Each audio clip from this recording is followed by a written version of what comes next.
Baya, bolingi vérité. Bolingi boyeba. Omoni pouce bleu, fina yango et puis abonne-toi. Vérité non sur zawana blague, comédie makamwa qui toque. Bah j'ai la tendance bah internet tout beaucoup massivement. Abonnez-vous.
Azwami penza na poko ya lelo po ya kolanda masolo oyo.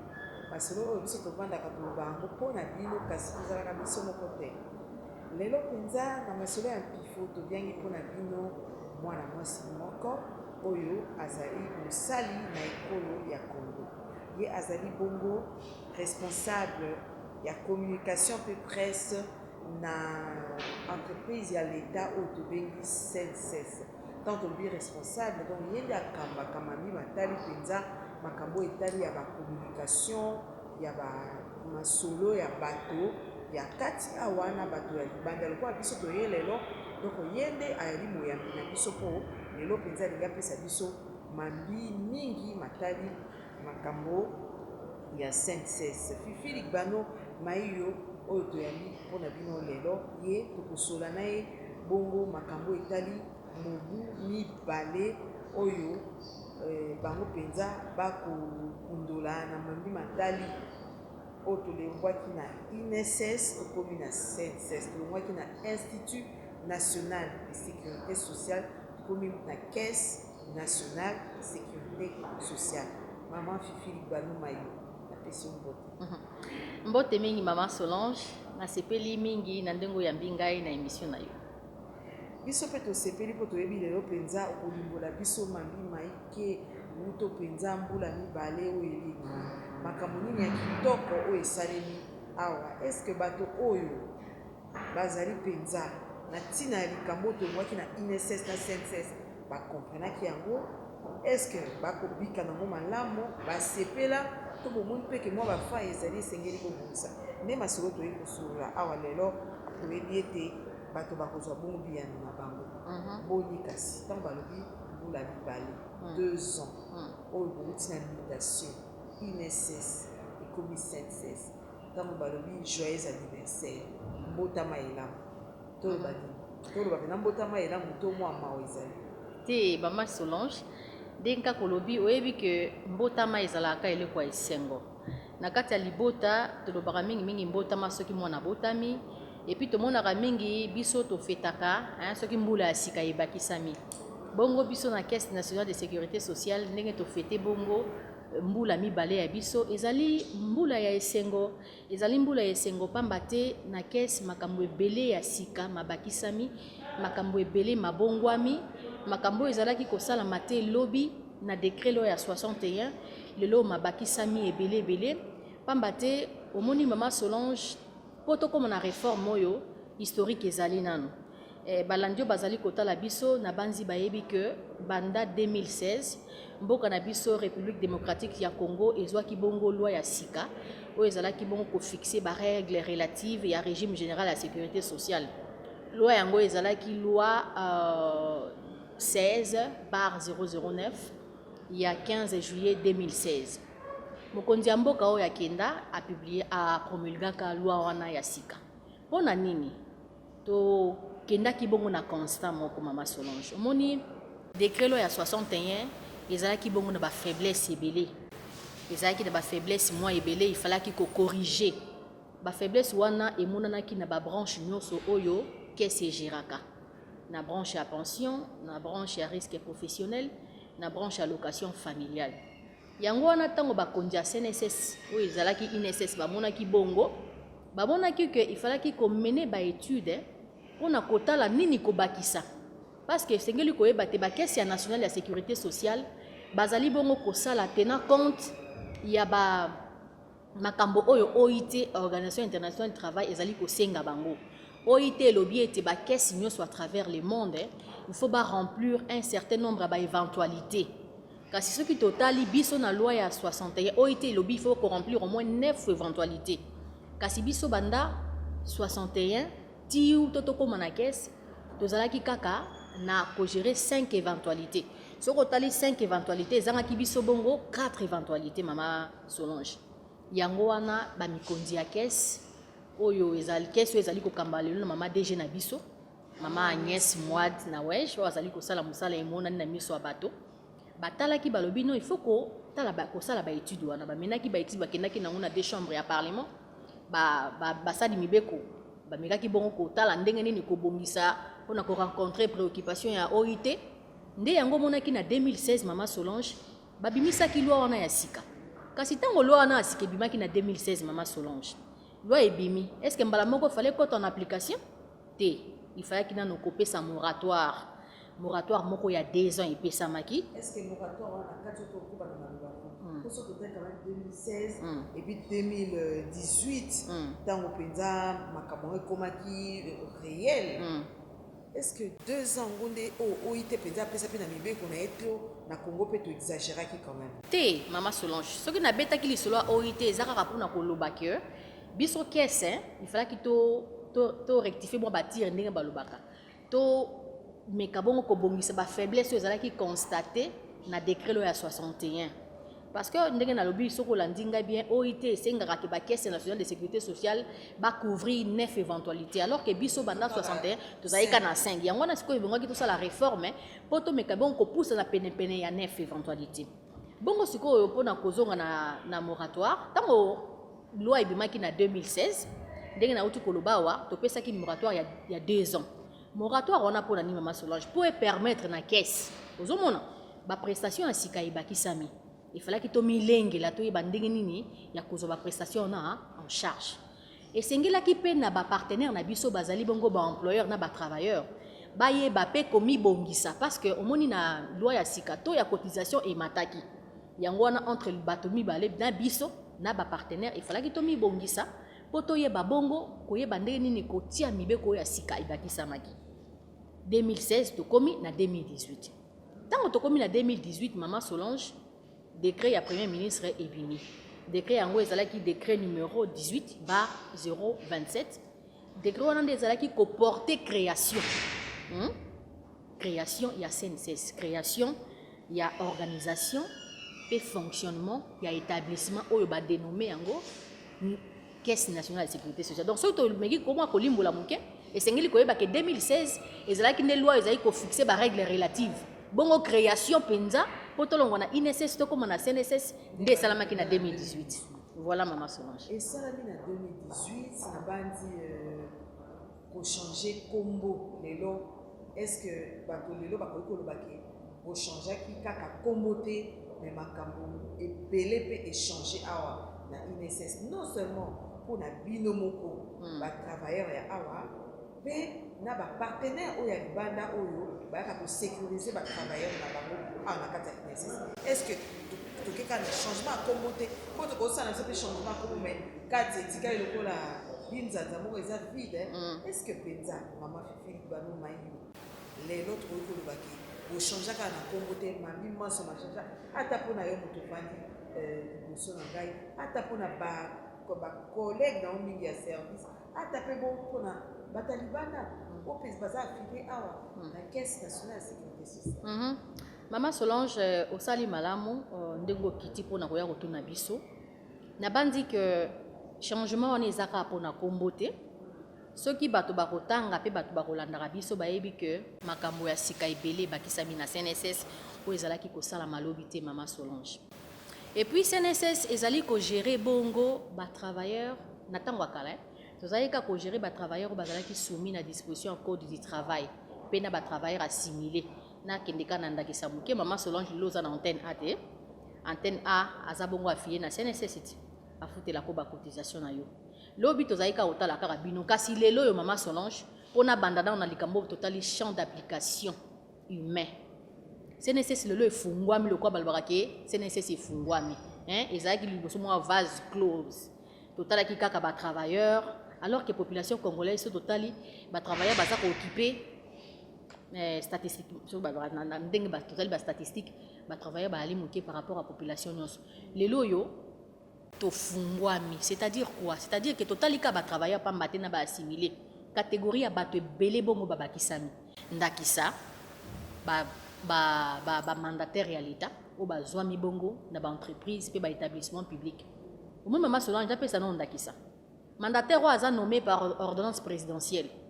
asali le monsieur d'entreprise moko 10 ans po bazali basa ba 8 ans kala ezalaki mandataire wana ko futa ba cotisation sociale na été mais lelo est comme mandataire tango aza nommé yepé azali concerné na sécurité sociale. Pourquoi? Parce que batango nyonso te liboso ezalaki ba catégorie ba mandataire ezalaki te liboso ezalaki bato acté ezalaki ba travailleurs baza soumis na disposition code du travail mais parce que biso to régime général en passant régime particulier pe ezali o etala ba fonctionnaire o etala ba ndenge na ndenge mais biso totali mingi basali o bazwami na ba entreprise ya l'état pe ya privé mais o basignaki ba code à travail c'est-à-dire que basigné au contrat à travail donc ba mandataire bazalaki te po bango bayebi ke akoyaka osala donc à cotiser peut-être bénéficier pe un jour na eloko te yango moni mobeko ya sika etali pe na bango ata sali inane na ye ata sali inane a cotiser na ye on se dit par exemple que avant ko ba mandataire mingi mingi ba rappeler de entreprise musu songolo ozomona utile musu na SNEL aye mandataire a DG le musu ou BPCA na CNSS kuna na ko cotiser te au lieu tango aye da tango tango aye comme DG na CNSS tango na ko sala 2 ans cotisation s'arrêter te et continuer les lots ozomona Mama Solange na benga ta Mama Thérèse et puis lisusu basali bazana ba ambassade ba obi ke kala basali o to bengi bango bazaki na ba mission diplomatique bato na biso basala na ba ambassade kala bazaki ko futa ba cotisation ba ambassade bazaki ko sala biso problème au moins tout mutu na ambassade à Canada aza local personnel local mais ba futa ke ba cotisation na été mais lelo ba komi ko futela bango ba associé actif ya ba société associé actif eza lokola moto aza na mbongo ebele bongo aza associé na kati ya entreprise moko songolo bango pe lelo ba koti donc catégorie ya bato ebele et koti lelo na CNSS pe même ba volontaire bien que les lois n'ont pas volontaire tous la Conseil national du travail volontaire et azali neti nani Mama Solange volontaire ndé to bengi volontaire te moto no so mi monique akokipe ko ya ko souscrire na caisse et ko zala yo et ko zala chauffeur ko zala commerçant et ko zala na suka no kan exemple avant cette définition na boye nga moko na ye na eko souscrire yo moko boye na volontaire onde ko David Tembe na eko souscrire a benga ma volontaire loi et permet Ange Kasa eko souscrire a benga ma volontaire loi epesi biso loi epesi ndingisa mais poto ko banango poto ekota na misala tozali ko zela ndenge na lobi wana arrêter ebima pour eba bon ko statuer sur les branches ou bongo ba volontaire ba ko souscrire c'est quoi volontaire ango na kota ka pour par exemple na volontaire ango opesinga ko définir non OK pota musuba ope ba Holanda biso ba yebake ata na vandi na ngana za na kati ya bisongolo to na za na eloko na ngamo pe na sala ka eloko pakala na koki ko ya na su omoni na tango akala tango tozaki na décret loi 61 volontaire azaki na onana volontaire azaki moto azaki da ko sala mosala définition moto azaki ko sala mosala bongo soit foki mosala na ye kangamaki soit ba licenciaki ye abandé ko cotiser a monique moyen akata ba cotisation na ye ezalité soki ba licencier ye en dehors 6 mois o ba licenciaki a zui mosala te ye moto wana kokaki koya ko s'inscrire en tant que volontaire au moins natango akalezaki bon mais sikoyo loi elobi ndenge nini loi elobi ke na bakati ba personne assujettie les assurés volontaires les assurés volontaires, c'est-à-dire quoi? elingi koloba ke moto oyo nyonso amoni ke akoki koya kobombisa sécurité sociale na ye na kati ya CNSS loi epesi ye ndingisa ya koya mais kaka ndenge nalobi wana il faut nanu mibeko décret ya arrêté ebima mpona koyeba ndenge nini kozwa bango en charge quant aux différentes branches oyo eza bongo na kati ya régime. Mais ce que vous savez quand même 2 ans omoni te ke bavolontaire baza un peu négligé 2 ans eza ebele eloni ezangaki mpo makambo yango nyonso to ekende na ndenge elongo bani. Bon omoni nalobi mpe kaka 2 ans napesi aussi explication mosusu te omoni ntango tokomaki na 2018 wana le 14 juillet ntango décret ebimaki normalement il fallait to appliquer normalement mibeko nyonso ekota bato ya cotisation nyonso ebanda makambo nyonso mais ntango tokomaki so na 2018 bapartenaire na biso esu balobi na kesi ke omoni lokola topublie budget na biso ebimaki daa depuis janvier totiaki makambo oyo ya loi ya sika na kati te mpona cotisation kesi bopesa biso lisusu ndingisa bopesa biso mwa délai lisusu mpo topusa lisusu mwa ndambo kesi mpe lokola ezali en partenariat oyebi ke likambo ya partenariat ezalaka ifo boyokana mpo so boyokani te bokotambola malamu te kesi endimaki nde sikoyo mise en application effective ya bainnovation oyo nyonso ezalaki na loi ebandaki ka na 2019 bon soki otali 2019 mama Solange na makambo deya tosali ebelebe nayebisi yo déjà wana kotika na champ d'application humain mais soki nalobi nakota déjà ntango tokokoba na émission na champ d'application matériel okomona ke toévolue ebele et puis eloko mosusu efali toyeba mama omoni ntango mibeko ebimi bakendaka nango malembe babi kokende mbangu pema ifo koke mwa malembe mpo makambo nyonso etambola normalement donc bavolontaire bazala na kimia makambo nyonso koleka malamu bozokende na makambo malembe mpo esalema na ndenge elongo bani. Maman Fifi Bano Mayo, est-ce que vous liquidez sensibilisation il y a mobeko ya sika or selon bino na mokanda onga na zwaki pe na tanga ke est-ce que sensibilisation vulgarisation ezokende malamu awa na Kinshasa pe na intérieur biso toyebi ke totambola quand même na bino ngai na zwa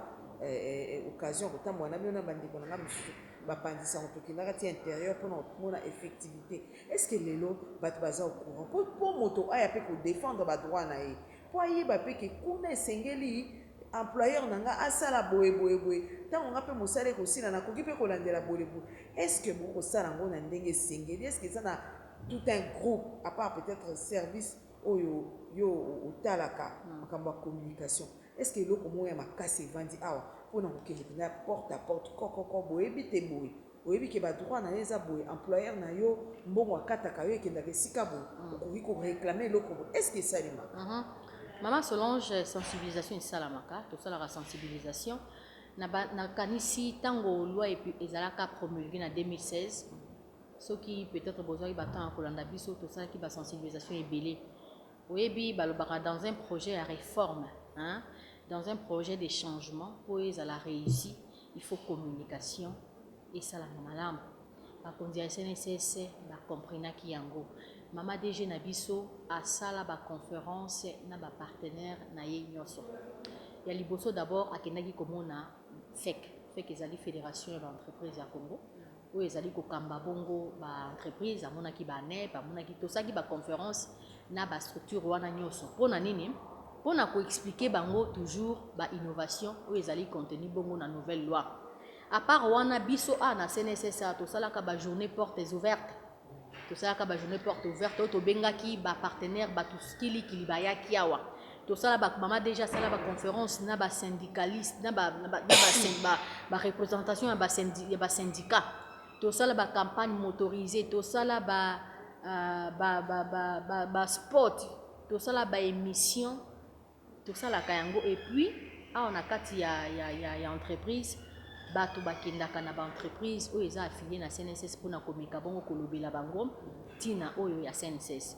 kasi ndenge kaka kolobi wana il faut tointensifier lisusu baaction na biso ya communication tokoki kaka koloba te ke lokwa tosalaki boye tokosuka wana tokanga maboko parce que omoni loi eza minene biso bacongolais tozalaka na mwa faiblesse wana ya kotanga makomi okomona loi esi ebimaka déjà mais soki otuni olobi papa natuna ta papa un jour wana soki natuni yo so oyebi loi ya sécurité sociale osi otanga yango parce que etali ye okomona andimi na ye te atanga mais na baémission boye nde kosalaki ntango moto azolanda alobi aha makambo kuna nde ezalaka bo et puis na badirection na biso provinciale badirecteur provinciaux mpe basala baconférence mingi babengisa baemployeur bazali bongo na baressort na bango mpona koexplike bango bainnovation oyo ememami na mibeko ya sika ya régime général ya sécurité sociale. Sikoyo toyebi te tomonaka susu peut-être bagroupe batonde bayaka kotonda awa te ndenge eyalaka kala gbungbungbung boulevard ekangami mandala letelemi wana soko toyebi toloba bosembo tomonaka te mais est ce que lelo bino moko na bosembo nyonso mama Fifi Libano oyo oza moto ya communication litoi na ye yaka na gauche na droite miso na ye ezalaka paipa ye kotala ekoluka koto likambo eyali mpo aya koloba awa est ce que yo moko omona te so balobi lelo osala vraiment rapport ya biloko modele wana est ce que eza kaka bato bayaka mwa sese baplainte eza kaka est ce que baemployé bazolelalela kaka ndenge ya kala? Bon, en fait, ce qui au lobby na sala, on a kosala on dirait on a comme juge parti hein. Mais binonde boza libanda binonde boko juger biso. Ngana ndimi ke biso to mona raté. Voilà, ndeko ndimi ko mona raté, c'est que bon mona raté. En tout cas to mona ngokala. Bon mona ngokala parce que en tout cas, il faut dire hein, le travail ils ont ça na CNSS. Maman DG na biso a ça la musala correctement, a ça la musala comme il se doit. Parce que maman Solange Nabisio, Mibeko Bimaki en 2016. Mbotama à CNSS et Bimi en 2018. Mise en application effective en 2019. Mais le lot Nabisio Makambo et Salami na CNSS Nabisio est énorme. Non, tu vois côté quand tu mbula moko kaka. Mbula moko kaka. Mbula moko nandambo kaka. Na mbula moko nandambo mama Solange Nabisio to futi ba allocation familiale. Parce que to côté yango pe mingi te to lobeli no ba branche te na ibite so boya na sima wana. Ba location familiale oyo ezalaka kofuta makala kaka na ex province à Katanga parce que na décret loi ya 61 maman Solange faut ba que discrimination ezalaki na ba prestation servie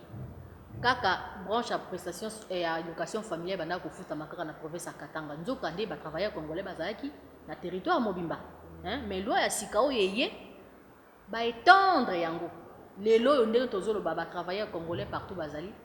baza kofuta en location familiale puis allocation familiale et comme bongo étendue sur toute la province. Torobeta c'était en tant que sur toute la province. Branche pour ana banene on a insisté pour na ba assujetti parce que to éviter vraiment pour moto ayeba likambo na ye ba droit na ye esengeli ayeba. Na qui un exemple moko ta mususu na ba société mon azuka privé. Tant sous bazan a peine à syndicaté. Mais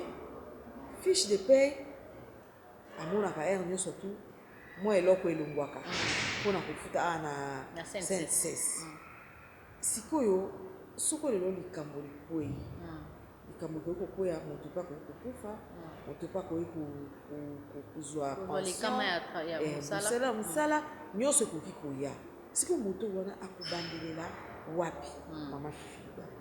Voilà maman Solange omoni na esika oyo biso pena to betaka sete makasi omoni lelo oyo biso ba travailleur employeur aza ko utiliser biso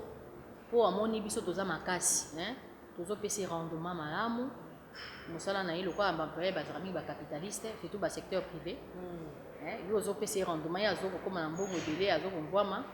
mais azo linga ko négliger yo travailleur. Yo pe travailleur na kobango lobi ke soki na dénoncer na mona na paye des fiches de paye nanga bakata nga CNSS olio linga ko yeba si exactement mbongo bakata ko ekotara na caisse yo lobi soki ko tuna employeur ou DRH na bino mingi na entreprise pe privé ba délégué syndicat pe bazalaka te ozo ko banga ko réclamer ozo banga ko réclamer pourquoi parce que ozo banga ba longolo mosala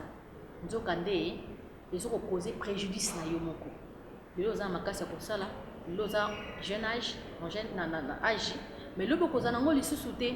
yango wana na caisse lokola biso grâce à la magie à informatisation tozali bongo kotendre excusez-moi vers la gestion individuelle ya compte courant à chaque travailleur lelo chaque travailleur akoki koya na caisse ye moko apesi kombo na ye alobi ngai mama Songolo nasalaka na entreprise pakala nalingi nayeba soki effectivement employeur nanga aversa la cotisation nanga awa na caisse Parce que maintenant là, nous tendons vers la gestion individuelle de chaque travailleur. Liboso ezaki moi passe pourquoi parce qu'on gère les employeurs. Alors ezaki passe pour un travailleur aya bongo ko vérifier mais aussi travailleur akoki koya ko dénoncer employeur oyo ya moni kaza ko kata mbongo na bango mais ça ko komisa ngo na CNSS fifi chômage nde bato ba ko banga mais ce qu'on va protéger bango en fait est-ce qu'il y a une protection pour na bango moto aye suka ataye atuni bongo tanga kozwa bongo to réponse no babi oh mais yo kuna bakata kabiso bato monité kuna indelier na epi suka za na mais moi je crois que l'inspection générale à travail ezaka wana pona kotala makambo ba travailleurs congolais hein mais pour na bénéfice na yo moko travailleur kobanga te ko kobanga peut-être perdre mosala lelo mais tu l'as fait pour une bonne cause maman Solange tu l'as fait pour une bonne cause ça sert à quoi yo au contribuer na lisumu ya moto azo kobebisa lobi na yo oko ko perdre peut-être le musala mais au gagner ba du na yo lobi nza ba ko pambolo juste musala place mosusu au continue na cotisation na yo wana mais ce qui yo vandi lobi ke non au moni ki employeur akata ko mbo ozo banga ko ya ko loba po bangi olongwa musala mais yo moko lobi na otongo ko koma paka okoya na CNSS ko loba keto e bio to bana ko mona cotisation na yo te et yo moko consciemment okomi lobela a ya solo na yebaka ki employeur nanga banda ko pesa ngambo mote mais na bangaki bato mingi bafunda mais est-ce que bino pe boko ekoki pe koza question muto aye atalisi bino bongo bomoni pe ke oui employeur nangai employeur na ya futa kate est-ce que na ba loi ya sika kozongela pa employeur botuni ata loi ya sika ata loi ya kala pesa ki bongo lelo yo mama toza na ba contrôleur baza na ba chaque direction na biso bango bakendaka bongo kosala mosala ya pour vulgariser CNSS d'abord et pas y a ba employeur pe bakendaka bongo kotala ceux qui employeur aza ko se mettre à jour mais pour na ba cotisation na ina CNSS zomona ba contrôleur on a ba koya peut-être pas le mois Solange azali mama entreprise songolo pakala pour na koyeba mama Solange a déclaré 20 travailleurs par exemple est-ce qu'il y a foutre ba travailleur on a ba cotisation bango comme il se doit ozomona alors bango wana bazali chaque jour bakendaka kosala misala na bango pour na koya ko pesa compte koyeba ke employeur songolo aza à jour to pe aza à jour te donc ça qui était pour la loi ya loi ya sikate so qui te comprendre bazara bakenda ka batuna ka comprendre que établissement mama Solange akata ba cotisation mais aya ko futa yango na caisse te to kotinde la bino ba to ba ko sala bongo to benga yango ba ko sala ba je sais pas comment j'ai oublié ça ba contrôleur non ba ba sali musa ba so ba moni ke ba ju ki des causes ba bengi ba inspecteur à recouvrement baké ba sali le redressement voilà est-ce que c'est ça les appels na ba kamo ko c'est ça la mapé même na ba entreprise à l'état et minene même na entreprise publique to koma ka soki to benga ngo et ça procédure molai oyo mama Solange yambi ba contrôleur o sala négliger ba contrôleur ba biso que il faut au devoir autant yo boy tant to moni que zo boy zo ba to tinde le ba inspecteur na recouvrement ba inspecteur ba sali le recouvrement ba sali le redressement yo boy to ko saisir ministère so to saisir ministère ce qui a dû bisoti to kenera petit na niveau ko sceller ba compte to ko mona ke soko zo futa te soki to autorisation kuna na ministère to ko gipe ko sceller ba compte na yo mama o tsala eso ça normalement te yango na to sika ba contre ba s'acquitter na ba devoir na bango vis-à-vis à caisse futa cotisation ba travailleur na ko futa cotisation oza ko faciliter bango pour lobby na bango et ça la prise en charge par la caisse ata lobby na bango eza prise en charge attendez baza ko sala musala mama so bazui likama na musala accident ba to bengi yango accident de travail c'est nécessaire so ko futela ka bango pa ko zo bango en charge les gens ba maladie to bengi ba maladie d'origine professionnelle ceux qui batali ke maladie on de quoi yango po abandai ko sala musala songolo c'est nécessaire qu'on soit en charge. Oh, mi se kufa moto ka pona minda ya plateau ordinateur boy na boy. Minde kufa ba moni ke mama Solange le kwa za mingi liboso ya caméra mingi minda wana ya pai eza ko beta rayo soki lo yozi balada misu to ko ba kotala ba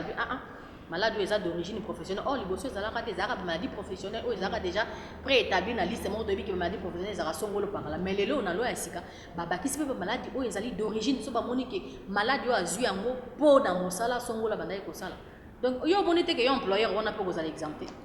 mama fifili gbano mayo na koyebisa baye o nyonso bakola na biso yo zali bongo responsable ya communication pe presse awa na kati ya établissement public société ya l'état oyo kombo nango senses oyo alaka INSS kala pona ba oba koyeba ka te otomona bato mika INSS na ok na INSS esi elongwa INSS koma senses po lelo epesa na ba employeur na ba employé moi ba avantage oyo esengeli totangi makambo ya ba contrôleur totangi makambo ya ba inspecteur ya travail mais likambo pesa na ezali likambo ya confiance inspecteur ya recouvrement hein eza likambo ya confiance est-ce que lelo population akoki kosala ba contrôleur ya CNSS confiance contrôleur par okende ti to pe ba entreprise na biso ya Kinshasa moi kanyaka pour na poche abombi mabe nyonso tu wana na place wana sikoyo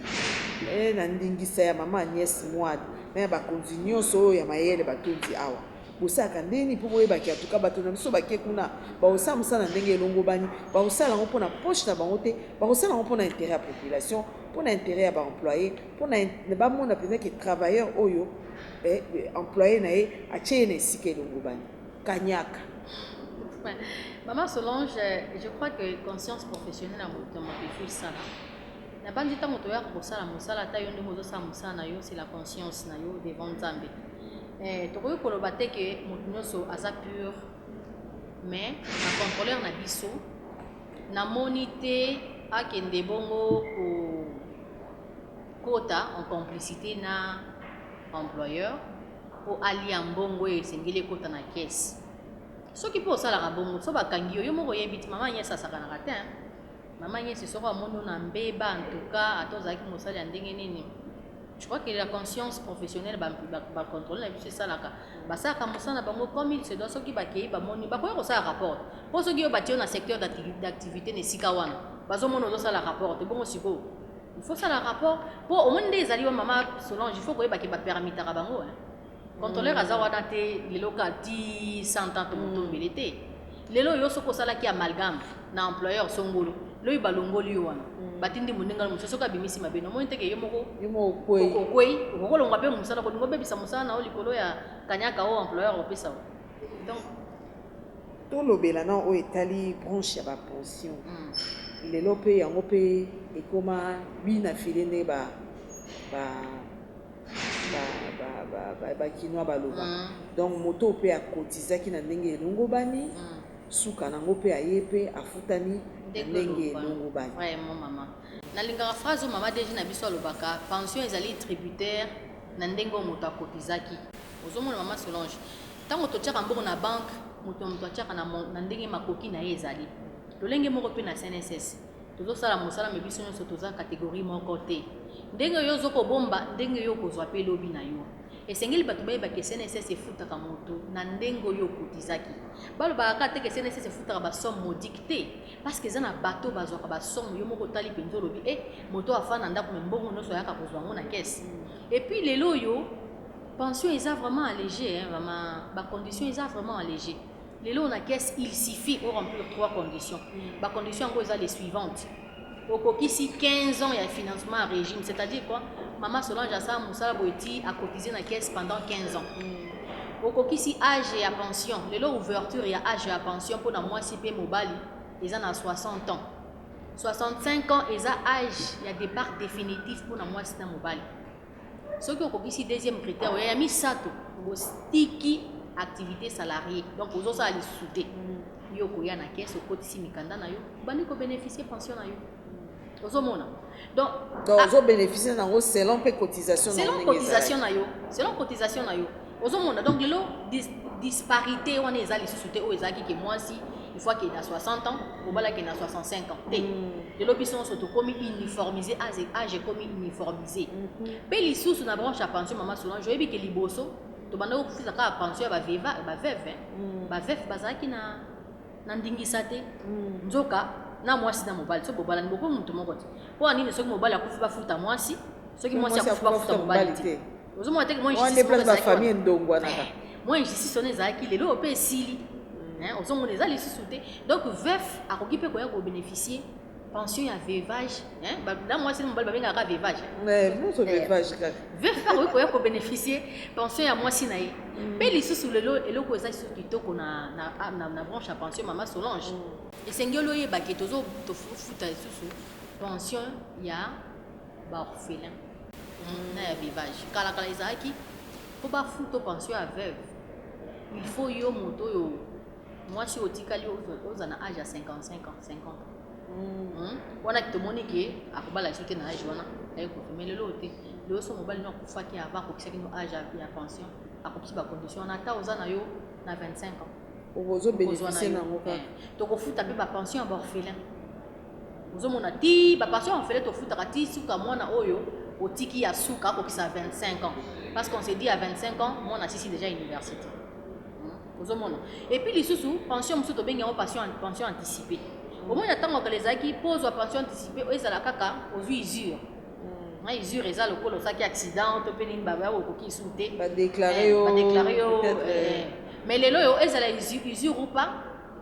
ce qu'on qui se va condition dans le bureau on a 15 ans au cotisé na 55 ans aussi qui mosala ko ki ko senga pension anticipée donc le long makambo ekomi ki ils appellent les sous na toujours na pension ce que ça mi ke ngai Mama Fifi be Mama Solange to bandai ko sala ozaki na mobali te ozalaki na bana pete mais donc bato basali banquette bamoni ke ozalaki na ozana ba parents oyo obandaki kozwa bango en charge ba ensanda na yo donc ba parents na yo bako ko bénéficier na ba pension na yo donc ezapi onyo sozo lobawa ezaka na mikanda to eza biloko bato bazo vivre tant tolobi ke mise en application c'est que c'est quotidien lelo et pas na omoni pas na biso na kesa Mama Solange 60 ans ouverture ce qu'on dit que ouverture ça veut dire que si on a cotisé dans 60 ans na moninga final da bana mo sala jeune na 60 ans même si na cotisé ceux qui 25 ans 30 ans na bina ke nanga hein ba futinga mbongo nanga na so ba futinga des comptes final nanga en tant qu'agent awa na no lokwa en tant qu'agent ya caisse na caisse ko ya Mama Fifi na mone kotonda wa po banda pe lenge isu makasi po za ka ilenge ozomona donc eza nango mikanda te mama eza bosolo omoni bato totikaka nano biso kisasa tolingi koyoka mingi omoni soko oyoki litoi moko linga po ya oyoka oyo moko mona makambo azoloba eza solo be ya lokuta tozosala misala na biso normalement comme direction générale na biso ezosala mosala na yango normalement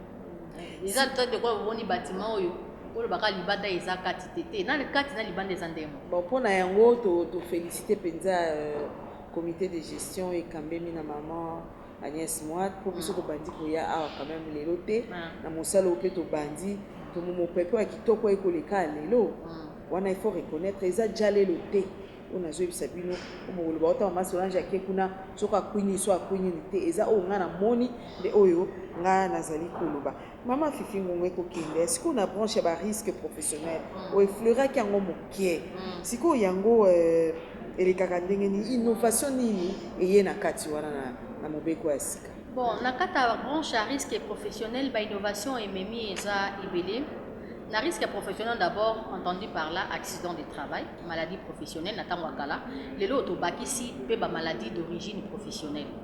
accident de travail na lobalango na limbolaka mwa moke ezali accident oyo yo ozwi na esika oyo oza kosala mosala omoni Mama Solange ndakisa tozosala émission nga nasalaka awa te nakokima mbangu nakita mpona ya kosala émission mpo Mama Solange asa akomaki mbangu nakokitaka na escalier nga na trébuché nazwi accident te mpona nini par le fait ke nabandaki koya kosala mosala na ngai awa ozomona epuis ngai mpe Mama Fifi accident de travail mwa définition mpo toke mbangu ndongo lobi mwa ngonga nafandaka ndakisa na bandale mpo ye na mosala na ngai na boulevard na possibilité koya soit bandale soit 24 soit qui soki neti mwa kinabeki kitambo mais soki esalami ke ngai Mama Fifi nakoyaka mosala na ngai mpona koma na kesi ngai nakei kose retrouve na limité nazwi accident de travail wana etali mosala te parce que ngai na détourne nzela na ngai ya mosala donc ezali pe koloba babi touche même na Rome touche même bimela pe so côté nini mais abande ko yaka mosala loi nde elobi mama mibeko eza dur mais c'est la loi ozomona donc accident de travail yango bon maladie pe professionnelle na lobaki na le décret loi 61 batiaki liste ba maladie professionnelle oyo ezali naza nango te mama batiaki liste ba maladie professionnelle mais lelo innovation monene ezali babakisi ba maladie d'origine professionnelle nde na oto koloba abwe totali ke Mama Solange azaka mingi devant caméra ebetake moi miso ebetake minda allez lobi akomi kobeta moi miso pai azwi malade ya miso bakota maman Solange malade autant ba examen ba médecin légiste batali ba monike ezali bongo maladie eza d'origine professionnelle il faut pas avoir en charge et puis innovation mais il faut pas que ça la déclaration voilà voilà na ligne ko ba peke il faut ba nyonso ba yeba que système à caisse c'est un système déclaratif il faut tout déclarer. Pour déclarer, employeur pour déclarer travailleur, il faut déclarer l'accident, il faut déclarer sa grossesse, il faut déclarer. Donc, on l'embête dans la déclaration. Aux hommes, on appelle ça que ça maman fifi pour na sala kawa. Le roi na sala kawa, employeur n'a pour déclarer. Puis les sous innovation monsieur ezali na ikenini. Omoni natanga kala ezaki ba pesi délai à 8 jours. Pour na makambo nyonso délai ezaki 8 jours mais les lots ba rallonger. Pour un accident de travail, il y a délai à 60 jours. 60 jours, c'est pratiquement 2 mois. Alors, pour une maladie professionnelle, c'est 120 jours. Maladie professionnelle, il y a des musique, ceux qui ont une pension, net à 65 ans ou 60 ans, des 2 ans qui se suivent là. On va continuer caca. Tant que pension. Dans 2 ans, on a une maladie qui s'est développée. Bakei ba moni que maladie s'est développée parce que pour la musala au salaki opposons à la caisse. Qu'est-ce que vous avez en charge? Bon, médecin, effectivement, maladie d'origine professionnelle, les alaki, dans le mosala, les autres européens, ça va en nature, puis en espèce. Donc, en nature, c'est dit que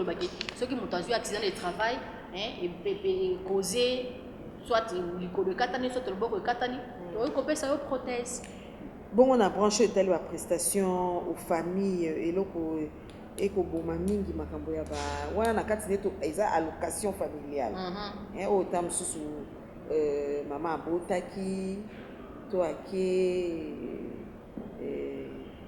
na congé à maternité yango eza na kati wana bon omoni innovation penza monene ya loi yango ezo boma mboka moko mama ye po azo allocation familiale yango eza nango 6 000 francs tu as personne non explication moni branche somba couche somba poudre branche il y a prestation aux familles kala izaka te innovation monene penza ya loi eza ni sikawana ba innovation ezali na pension na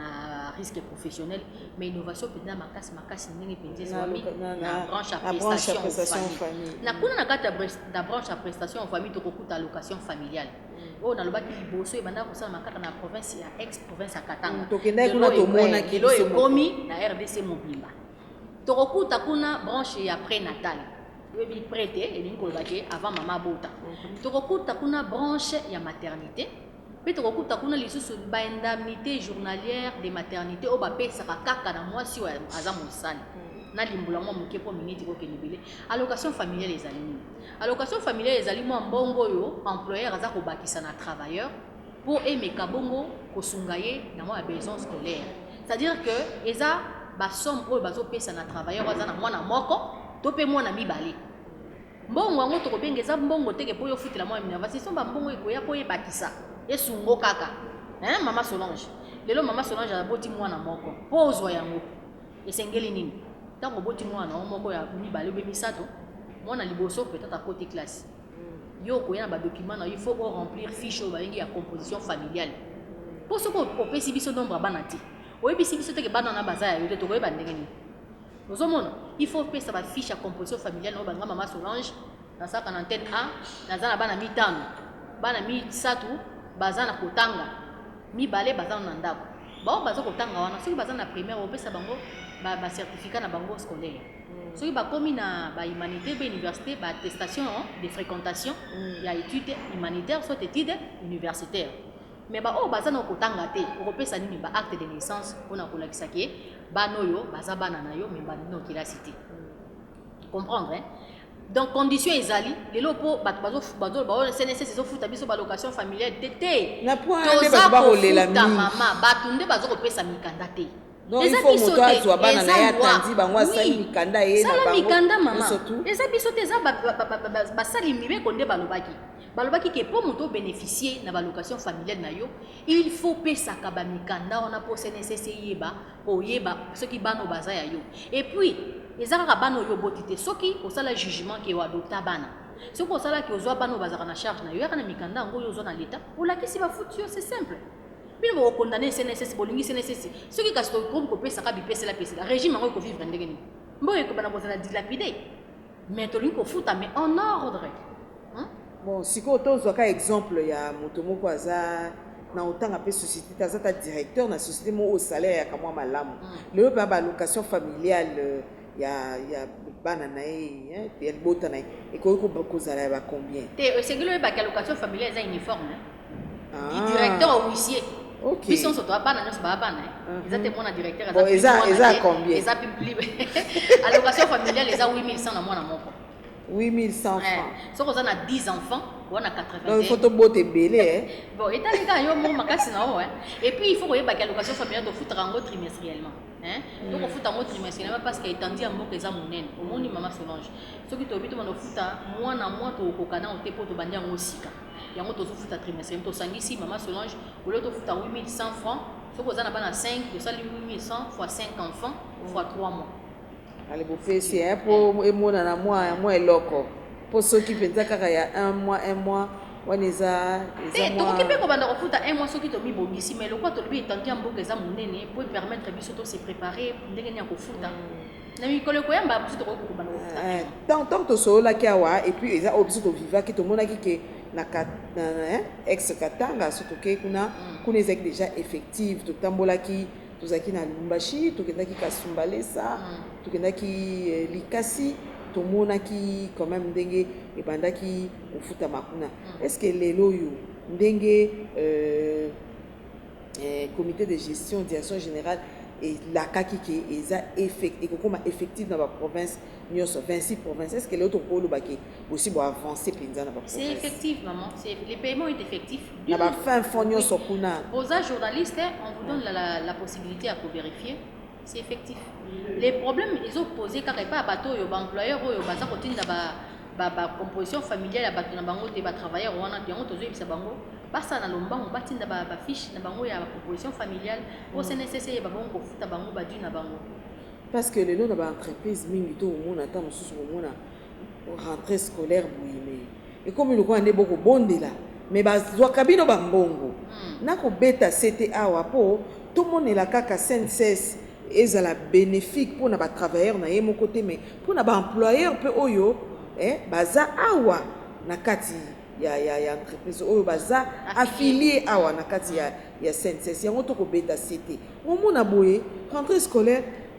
oh eza penza te il y a presque rien mais ba yebi moto so ko tsa nombre bana mais bon benga bino tam sous 10 000 francs bon to ebité formation qui makambo ya bongo et ko sila ndenge ni esengeli koyeba ke biso ba contrôleur bazali ba inspecteur autant ki bazali mais ba location familiale nyonso bongo ezo ekokoba kaka selon ba location familiale to futa ngote parce que rentrée scolaire ezalité allocation familiale ezalinde na lobby wana la loi dit on paye liboso bah, chaque employeur a bandai kofuta travailleur na ya location familiale mensuellement. Luande lobi ke CNSS sikoyo ezwango na maboko po ebanda kofuta ba travailleur. Normalement il faut to ba kofuta ngope mensuellement. Mais quand tu tenu ya étendu dans le beliawa ya ngo trimestriellement mais na mikolo ezali ko na bandi ke ba mikonzi na biso. Bakutala ndenge ni po na kofuta ngo mensuellement. De talité que c'est mensuellement eza trimestriellement essentiel eza esimba efutama ezali kofuta mama donc lelo na lingi mama fifi ayebisa ba oba kolanda biso ke bozala motema piyo esika o komona ke mikana yo se kota nombre bana na ba oba otanga na ba otanga te boyeba ke CNSS ezali eza pe gendarme te eza police te po la na sima mais na ndenge mibeko pese bokolanda ngo na sima pe bokoyeba ndenge nini soki effectivement vous êtes capable de traduire bango na nini soki effectivement ils na bato yo ba moni ke ba kotisi mikanda mais bazuite ba direction na biso eza partout ba direction na biso to sala bongo politique à proximité to poussana pene ba bénéficiaire pe ba partenaire ce qu'on moni que kotisa ezo kende kaka pene ya direction poser problème mama Solange mboka eza monene ce qu'on tali bato bazo réclamer baza minime par rapport à majorité à bato bazui et puis ce qu'on tali bato bazo réclamer on eza bato ba pesi mikanda te bazolingo pesa mikanda te maman balobi la loi est dure mais c'est la loi. Non, Tout le monde doit se conformer. Oui, il faut se conformer par rapport au prescrit de la loi. Yo soko pesi mikanda te maman sona ba futo ndeni soki nga na yebite kozana bana mitano yebisanga na futo ndeni yo linga na futo ka yo ko bisanga mama fifi nga za bana mitano yebisa CNSS ba futa ngate na ko biso maman sona jitana mibe ko lobi loko za bana mitano boni baza kotanga o misato batangaka wapi kene osengela bango attestation na bango scolaire to peso baza na humanité ou université attestation na bango ya fréquentation ya humanité ou ya université yo ye na moto ko c'est pas foutu yo tema c'est simple mama fifi ligano mayo to yebite malobe sila kayote no kwa yo pe mopandisango oyebi quand même que na mboka na biso makambo ya lotiliki ya courant ya kapasi oyo beta tolo na télé déclaration atoza wapi atoza mosika wapi on vérifier ko ça na courant passe ordinateur ngo efandaka wana kwa pot de fleurs efandeli biso ko ekekoti. Bon, télé déclaration eza kaka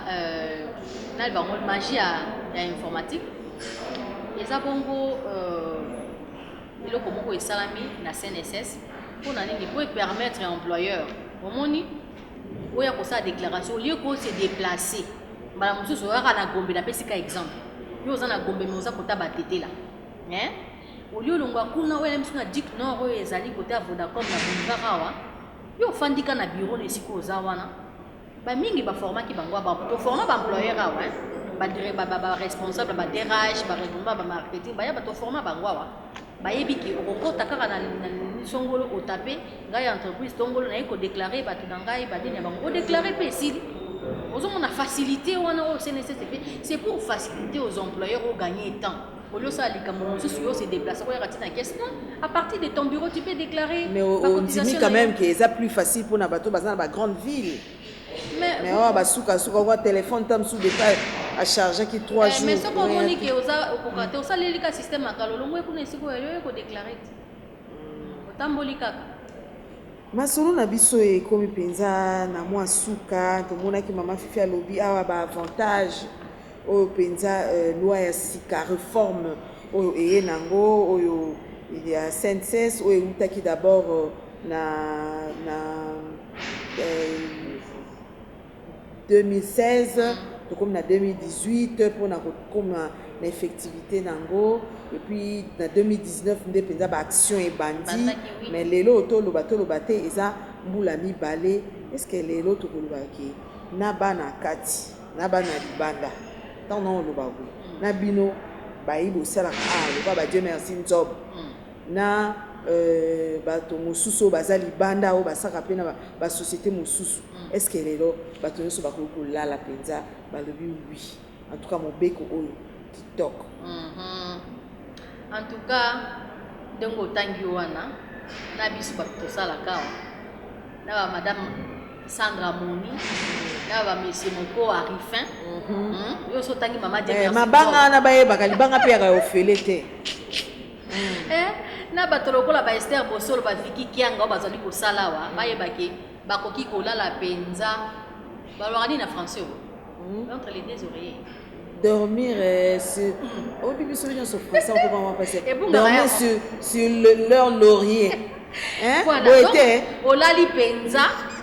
olobi ponga ba bébé nanga lobi nangai